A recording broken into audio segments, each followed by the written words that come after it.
Today's topic is immunity. Immunity क्या है?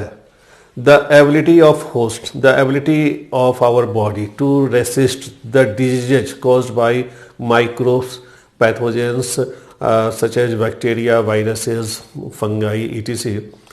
तो इस एबिलिटी को हम कहते हैं इम्यूनिटी, रोग प्रतिरोधक क्षमता, बीमारी से प्रतिरोध करना, उस क्षमता को हम कहते हैं इम्यूनिटी।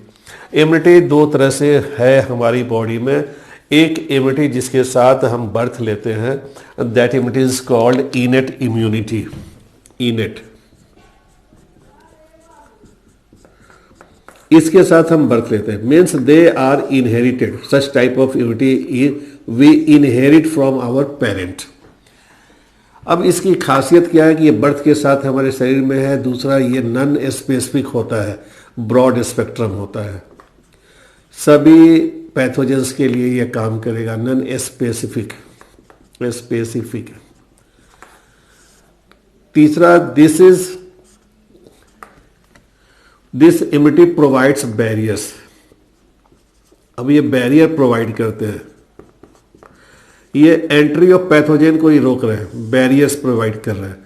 और बैरियर्स कौन कौन से हैं? तो पहला है फिजिकल बैरियर। फिजिकल बैरियर में हम देखेंगे कि the largest barrier is our skin. हमारा स्किन ही सबसे बड़ा बैरियर है। अब स्किन है तो healthy skin prevents the entry of microbes into our body. क्यों? क्योंकि the skin, upper layer of skin बना होता है डेड सेल्स का, स्ट्रेटम कॉर्नियम, और वह एंट्री प्रोवाइड ही नहीं करता है माइक्रोब का। Second, the pH of skin which ranges from 3 to 5, and इस पीएच पे माइक्रोब्स ग्रोथ पॉसिबल नहीं है। तो if we maintain the hygiene of our skin, personal hygiene को हम मेंटेन कर रहे हैं, तो हम किसी भी तरह के माइक्रोब्स की एंट्री को प्रिवेंट कर देते हैं।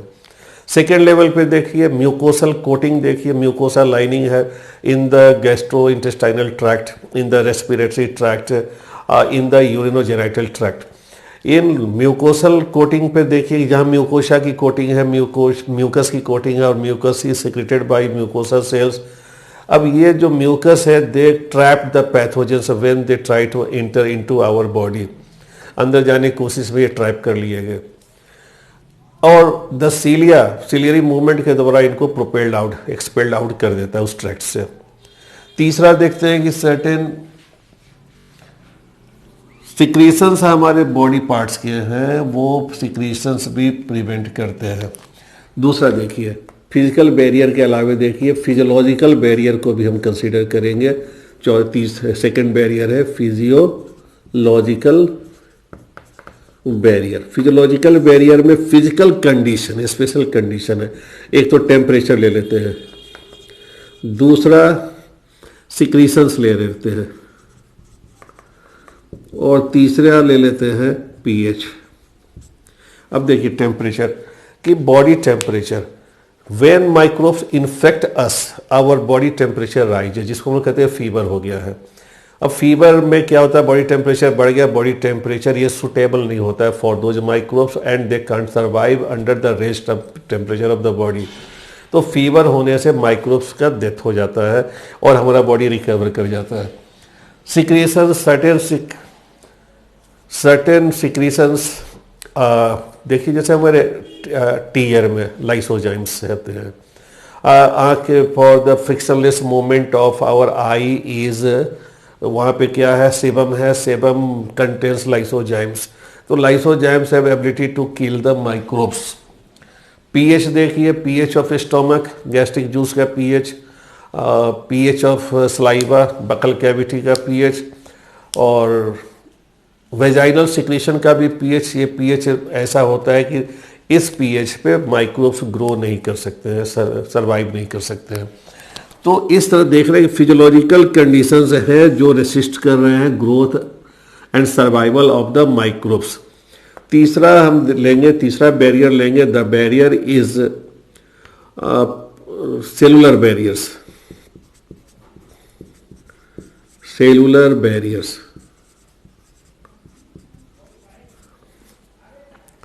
सेलुलर बैरियर में देखिए हमारे ल्यूकोसाइट्स, स्पेशली ल्यूकोसाइट्स हैं।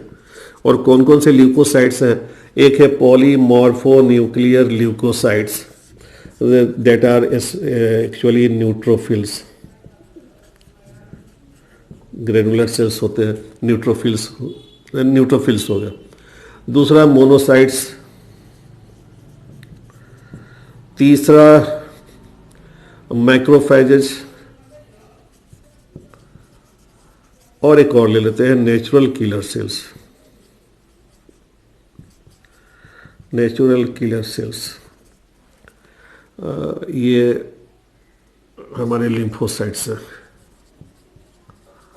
कहाँ पाए जा रहे हैं? सब के सब ब्लड में पाए जा रहे हैं, एक्सेप्ट मैक्रोफेजेस जो टिश्यू में पाए जाते हैं।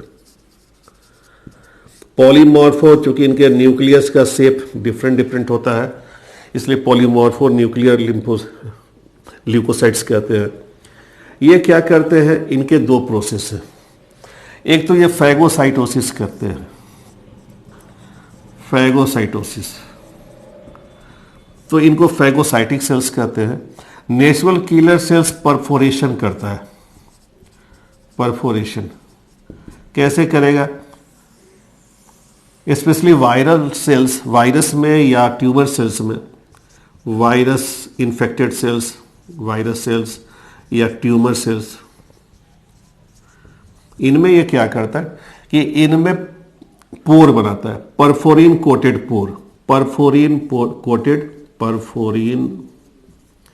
लाइन या कोटेड पोर्स बनाता है। अब ऐसे पोर्स बन गए तो इन पोर्स के थ्रू वाटर की एंट्री होगी इन सेल्स में।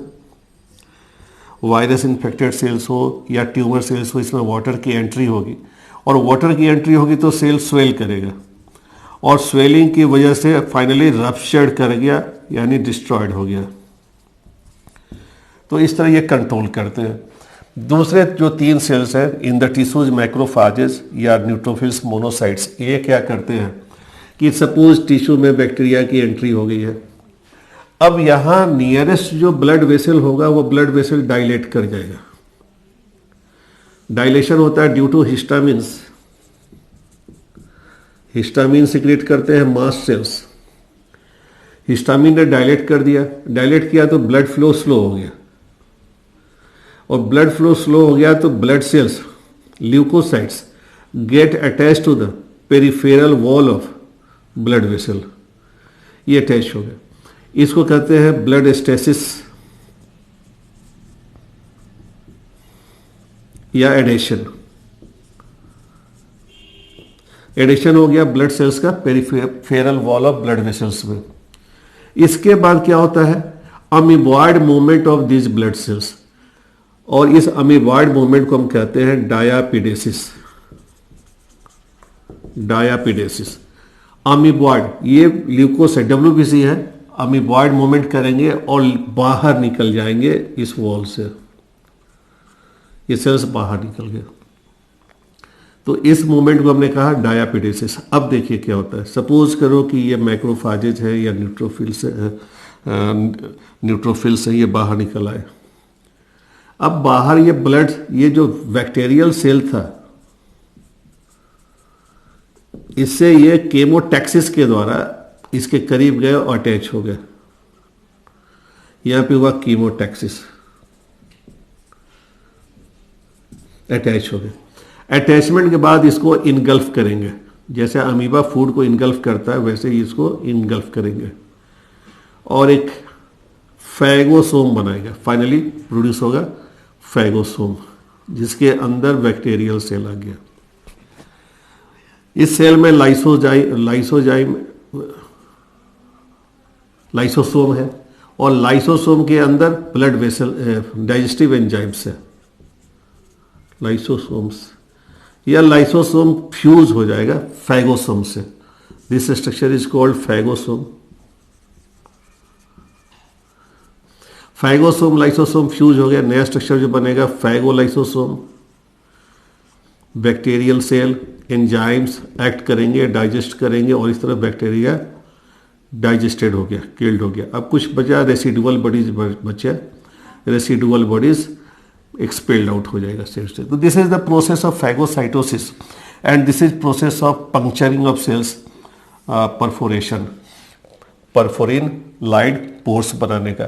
तो इस दो मेथड से सेलुलर बैरियर्स काउंटर करते हैं जो पैथोजेंस, जो माइक्रोब्स, बैक्टीरिया, वायरसेज बॉडी के अंदर एंटर होते हैं, उनको डिस्ट्रॉय किया जाता है, किल किया जाता है।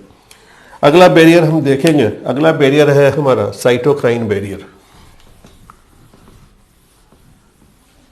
साइटोकाइन बैरियर को समझते हैं। साइटोकाइन बैरियर में वायरस इन्फेक्टेड, वायरस के लिए स्पेसिफिक है, और साइटोकाइन बैरियर प्रोड्यूस करता है एक प्रोटीनेशियस कंपाउंड जिसको कहते हैं इंटरफेरॉन। साइटोकाइन बैरियर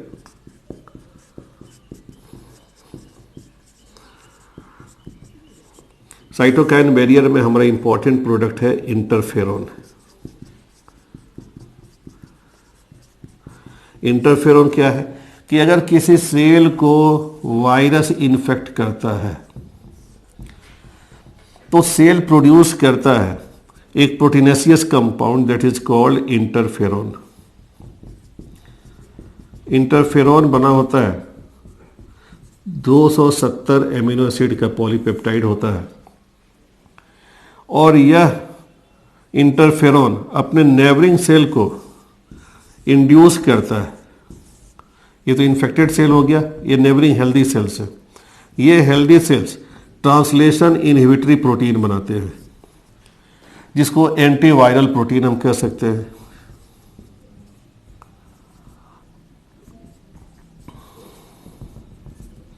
इन एमिनो एसिड से बन गया translation inhibitory protein, antiviral protein, और ये इंटरवायरल प्रोटीन, एंटीवायरल प्रोटीन्स इन हेल्दी सेल्स को वायरल इन्फेक्शन से प्रोटेक्ट करते हैं।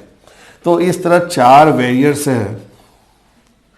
तो हम देख रहे हैं कि innate immunity is accomplished by development production of 4 types of barriers.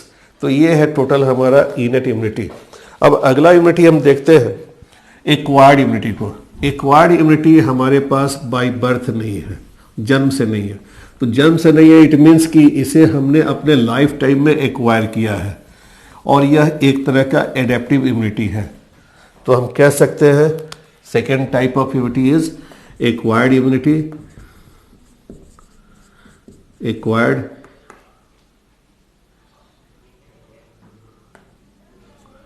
Immunity, और ये हमें मिला है अपने लाइफ टाइम में। पहली प्रॉपर्टी इसकी है, और इसको एडेप्टिव इम्यूनिटी भी कहते हैं।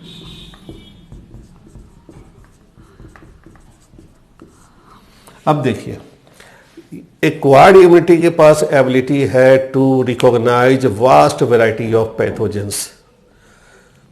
मेजॉरिटी ऑफ पैथोजेंस को ये रिकॉग्नाइज करता है, और यह स्पेसिफिक होता है। यह हमने देखा था इनेट नॉन स्पेसिफिक था, यह स्पेसिफिक टू एवरी माइक्रोब होता है, स्पेसिफिक।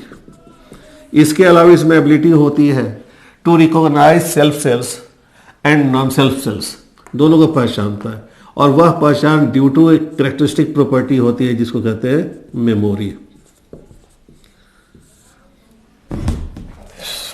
मेमोरी कहते हैं। अब देखिए एक्वायर्ड इम्यूनिटी को हम लोग 2 कैटेगरी में ले सकते हैं। इसके टाइप्स को देखते हैं। तो पहला है, इसके रिस्पॉन्स को ही देख रहे हैं। तो रिस्पॉन्स कैसे प्रोड्यूस होता है एक्वायर्ड इम्यूनिटी में, पहले रिस्पॉन्स के टाइप देख लेते हैं। प्राइमरी रिस्पॉन्स, और दूसरा होता है सेकेंडरी रिस्पॉन्स। प्राइमरी रिस्पॉन्स जब फर्स्ट टाइम इनकाउंटर होता है, first encounter to the pathogens, कोई भी माइक्रोब हमारी बॉडी में पहली बार जब आता है तो वह जो रिस्पॉन्स प्रोड्यूस करता है हमारा इम्यून सिस्टम, उस रिस्पॉन्स को हम कहते हैं प्राइमरी रिस्पॉन्स। यह टाइम टेकिंग स्लो होता है, और दूसरा इसकी इंटेंसिटी कम होती है, लो इंटेंसिटी का होता है। लो इंटेंसिटी का मतलब ये नहीं कि काम कम करता है, काम करता है लेकिन लो धीरे धीरे करता है इंटेंसिटी। लेकिन यह इनकाउंटर मेमोरी में रह गया। हमारे इम्यूनिटी के जो रिस्पॉन्सिबल सेल्स हैं उसको उन्होंने इसे मेमोरी में रखा, और अगर same pathogen next time encounter body में एंटर करते हैं, यानी बॉडी एनकाउंटर करता है सेकेंड टाइम सेम पैथोजन को, तो वह रिस्पॉन्स जो होता है वो फास्ट होता है, एक्यूट होता है और हाई इंटेंसिटी का होता है। इसलिए इस रिस्पॉन्स को हम लोग एनामेस्टिक रिस्पॉन्स भी कहते हैं।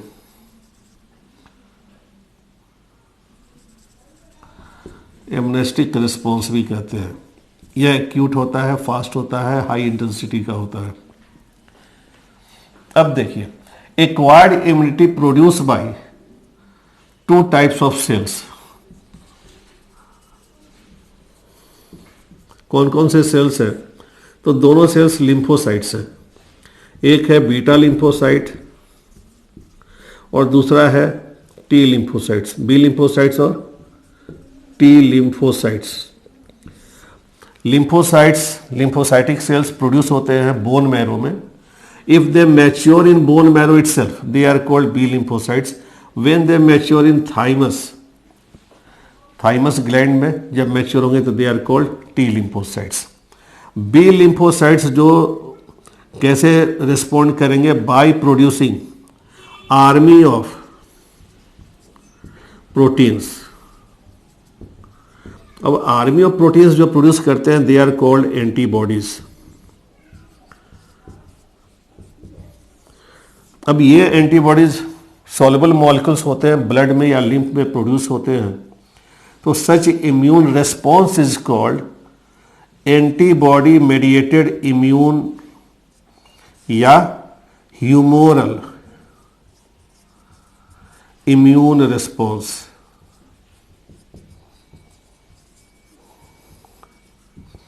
एंटीबॉडी मेडिएटेड इम्यूनिटी या humoral immune response. T lymphocytes itself antibodies produce नहीं करते हैं, but they help B lymphocytes to produce antibodies. और इनमें जो सेल्स होते हैं 4 तरह के होते हैं, तो अलग अलग फंक्शन हम लोग बाद में अगले वीडियो में देखेंगे। लेकिन इनके द्वारा जो इम्यूनिटी प्रोड्यूस की जाती है उसको कहते हैं cell mediated immunity, cell mediated immunity और CMI। अब सेल मेडिएटेड इम्यूनिटी रिस्पॉन्सिबल होती है for the graft rejection. For the graft rejection. Graft rejection क्या है? We all have studied about organ transplantation when certain vital organs fail to work, तो हम लोग suitable donor ढूंढते हैं और सुटेबल डोनर से उस ऑर्गन को रिसीव करते हैं, देने वाला डोनर, लेने वाला रिसिपिएंट। अब ये ब्लड मैचिंग के बहुत सारे प्रोसेसेस हैं इसके, लेकिन इसके बावजूद भी सारे कंपेटिबिलिटी टेस्ट कराने के बावजूद भी, सुटेबल डोनर से लेने के बावजूद भी, सुटेबल रिसिपिएंट होने के बाद भी sometimes the grafts get reject हो जाते हैं। और वह रिजेक्शन के लिए रिस्पॉन्सिबल हमारा सेल मेडिएटेड इम्यून सिस्टम ही होता है, क्योंकि इसके पास एबिलिटी है अपने सेल और पराये सेल को पहचानने की। जैसे ही रिकॉग्नाइज कर लिया कि फॉरेन सेल है, बाहरी सेल है, तो वो उसको रिजेक्ट कर देता है। तो at the time of grafting organ transplantation हम लोग टी लिम्फोसाइट्स को वीक करते हैं, सेल मेडिएटेड इम्यूनिटी को वीक करते हैं, इसके लिए दवा देते हैं इसको वीक करने के लिए।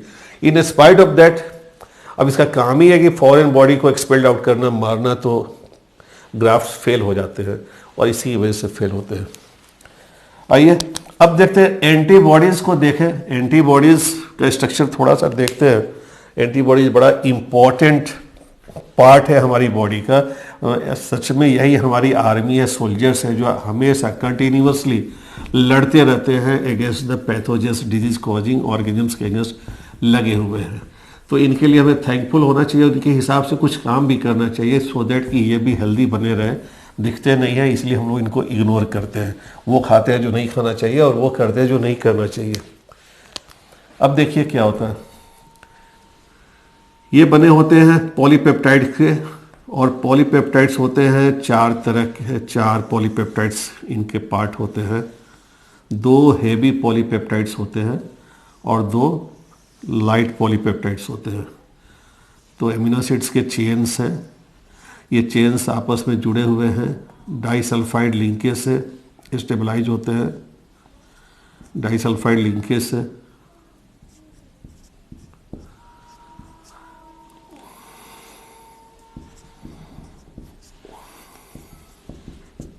डाइसल्फाइड बॉन्ड दिखा रहा हूं मैं।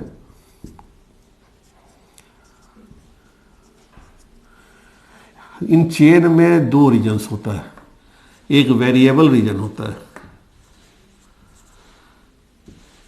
और एक होता है कांस्टेंट रीजन। तो ऊपर हमने वेरिएबल रीजन दिखा दिया, नीचे कांस्टेंट रीजन हम ट्रिपल लाइन से दिखा रहे हैं। कांस्टेंट पॉलीपेप्टाइड बना एमिनो एसिड्स का, तो एक इसका एमिनो ग्रुप वाला टर्मिनल होगा, दूसरा कार्बोक्सिल ग्रुप वाला, एन टर्मिनल सी टर्मिनल, चारों में। पोजीशन ऑफ शॉर्टर पॉलीपेप्टाइड यहां पे होगा,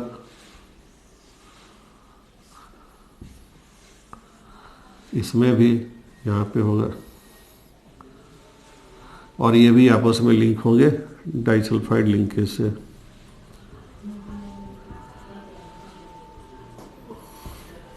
अब देखिए, दो हेवी लॉन्ग चेन्स है, हेवी चेन्स, और दो लाइट चेन्स है, तो इस मॉलिक्यूल को H2L2 मॉलिक्यूल भी कहते हैं।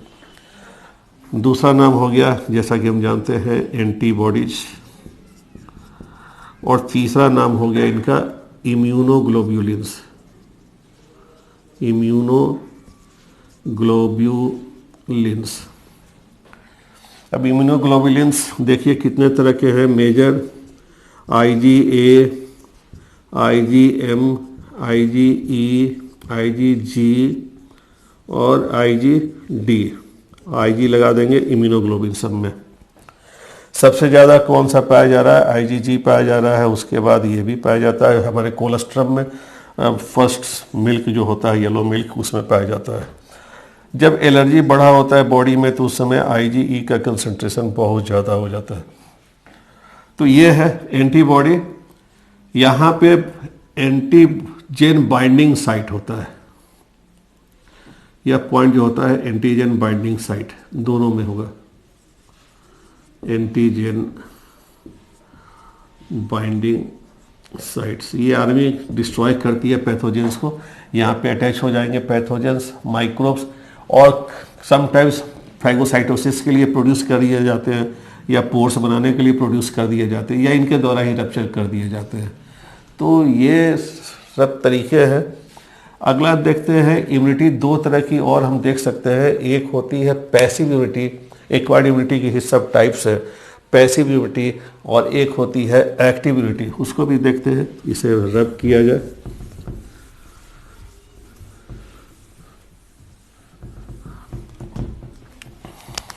एक्टिव इम्यूनिटी नाम से ही जाहिर है, कब होगा? व्हेन डायरेक्ट एनकाउंटर होगा, पैथोजन से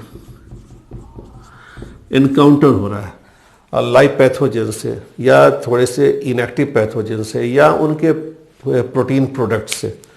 अब यह लाइव एनकाउंटर तो हमारे डेली लाइफ में, जो रूटीन लाइफ है हमारे, इसमें होता ही रहता है जब सीजन बदलता है, या वैक्सीनेशन प्रोग्राम में भी हमारा बॉडी एडमिनिस्ट्रेड किया जाता है विद द वीकेंड पैथोजेंस, तो वहाँ पे एनकाउंटर हो गया। अब वो एनकाउंटर होगा तो जो इम्यूनिटी प्रोड्यूस की जाएगी वह एक्टिव इम्यूनिटी होगी, और ये स्लो होगी,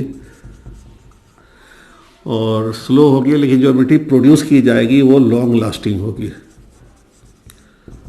स्लो होगी लेकिन लॉन्ग लास्टिंग होगी। इसकी मेमोरी बनेगी। एग्जाम्पल ले लेते हैं इसका, पोलियो वैक्सीन, या और भी कोई भी जो वैक्सीनेशन प्रोग्राम में वैक्सीन दिए जाते हैं, वो सारे इसमें आ गया। दूसरी इम्यूनिटी पैसिव इम्यूनिटी होती है। पैसिव इम्यूनिटी में रेडीमेड एंटीबॉडीज जब दिए जा रहे हैं,